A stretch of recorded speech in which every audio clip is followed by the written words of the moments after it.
Ron, thanks for coming in this morning. Not a problem. Mate, you're 80 years of age, is that correct? That's correct, yes. But I hesitate to say 80 years old. No such word as old. Experienced? Experienced, mature, senior, that's fine. I don't like the word old, it puts you in a category. Ronald Patrick Jennings? That's correct. And 6th of November, I think, 1933, was that when That's you were correct, born? yes. And you were born in Paddington, I think, in the old women's hospital there? That's correct, yep. You went to school at St Bridget's at Marrickville? Yep. And I believe that Marrickville was one of your first homes, is that Yep, that's correct as where well? I came back to after I was born. Mm-hmm. Adelaide and Ronald, they were your parents. Mm-hmm. What did they do in life? Well, Mum was what they call home duties and Dad was a milkman. In that area? In and around Marrickville and Dulwich Hill? Marrickville, Dulwich Hill. That's where he first, or that I remember him operating from. Mm-hmm. And then later on, he went away to Second World War, and fortunately came back and went back into the same game again. What did he do in the war? What was his job in the services?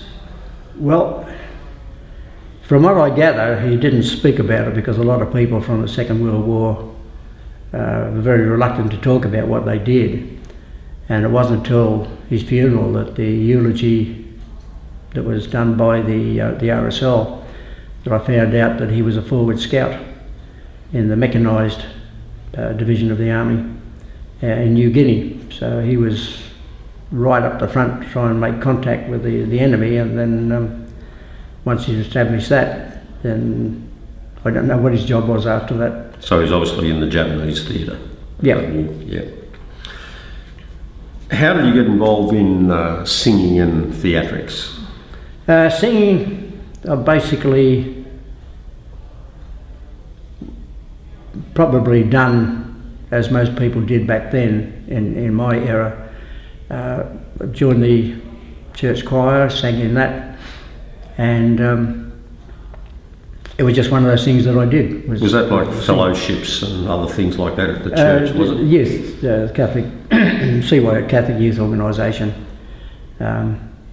which we sort of gravitated to when we left school. And as I said, that with that and the choir, and then the concert that they put on every year.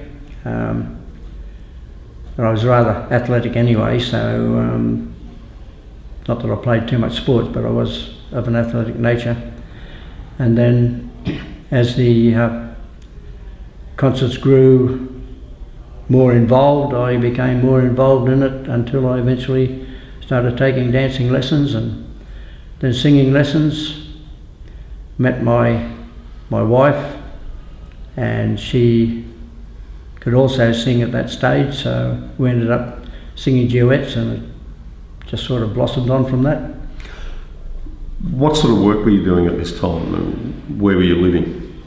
At that time I was still living at home in Marrickville, and I was an apprentice shoemaker and going through my trade. So you went fully qualified through that? Yeah, I got fully qualified, finished my apprenticeship, got fully qualified, and then again inadvertently fell into my next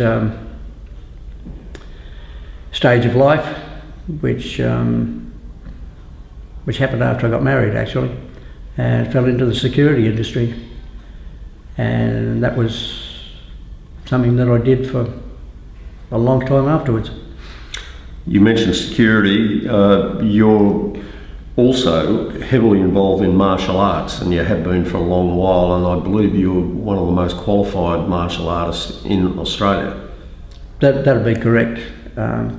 Again, one of those things that I got involved in for no particular reason apart from the fact that at that stage I was married, family coming along, Thought I'd try and learn some way of defending the family should it ever arise, and then it became a way of life, as martial arts sometimes do. And what Dan are you up to now in the Dan process? Ninth Dan, which I got that in 2009. Is it true you're going on to another level as well now? That's correct. There's one more to go, and I'm going to be doing that this year. At 80? At 80, yep. I've been told that, and I've actually seen in some videos, YouTube videos, etc., where you've broken concrete blocks apart. How did that happen, and how difficult is it to do? It's difficult because you've got to, what it does do, it's probably the most spectacular part of the martial arts, but the least critical. Back in the ancient history, long before I was born, the way of testing it was on criminals that had been convicted and sentenced to death, and so consequently how they died was immaterial, so they were quite often used as test subjects to either test the cutting edge of a sword, or they'd be used as punching bags for somebody else. So eventually they, as we became more civilised, to develop the ability to break objects. And what it does is it teaches you total focus, total commitment, because you can't half do it. You either do it or you don't do it. And it teaches you to control your fear of being hurt. So it teaches you lots of things, because if it breaks, it doesn't hurt. If it doesn't break, then it hurts. So no doubt you can injure yourself quite badly doing that. Oh, you can. It's not something I'd encourage anybody to do unless they've had some really good, proper training from people that can actually do it. How did you get involved in motivating the singing and performing activities within this complex? Well, after I actually gave up performing when I got married, and because it was more critical that I earned a living rather than just entertain people, because unless you really, really have a good manager, there's not a lot of money in entertaining. So after my wife passed away, I decided that I'd go and do something for myself. And I've had an interest in singing, but not doing much. And so I found a singing instructor and went along there and took it back up again and got to doing some performances, public performances. Then it was suggested by residents here that I might like to start a singing group. So I said okay, so asked for expressions of interest, ended up with about 9 people, and we put on a performance, and it's just gone ever since. So for 4 years we've been having a great time. Well, you started off with around 9. How many have you got in the group now? 16 on a good day. Some of it depends, of course, on medical appointments, and that, considering that we vary in age from early 70s to middle 90s. You've got to expect that some people are going to have some medical appointments that they can't just not go to. There is a second group as well, I understand, that you've motivated to start up. It's not yours, but someone else has started it, is that correct? Yeah, they started it. It was more to do with harmonising. I don't go into the harmonising thing, that's too technical for me. What I like to do with my group is just have a lot of fun, and I find the songs that I think that they can sing, I'll go and buy the tracks that we utilise, and then we just have a good time, backing tracks, and we just have a good time.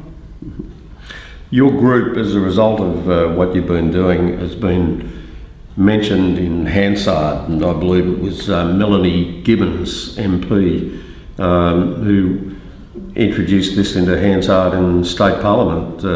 So your activities are being noticed outside.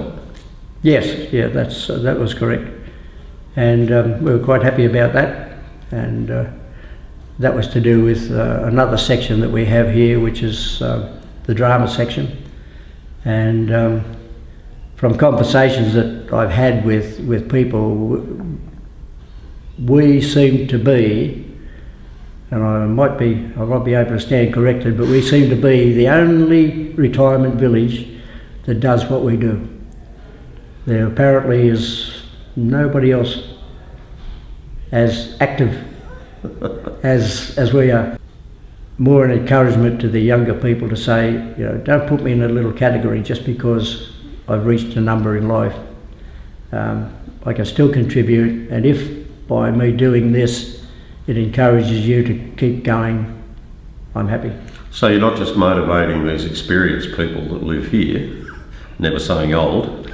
You're not just motivating the experienced people, you're also motivating much younger people, maybe that are in the martial arts and even in other spheres. Yes, there's some people in, that do know me through my family and that, and they've often said they wish they could have my social life. I said, well, you know, come and live here. But oh yeah, well, we go out and we do things, and the whole concept is don't put senior people in a box just because they've reached an age. They can still contribute, and they can still show a way of doing things. So the whole idea behind me doing it is A, because I can. I've been pretty fortunate health-wise. And then the ability to show the wider community that we still have some contribution to make.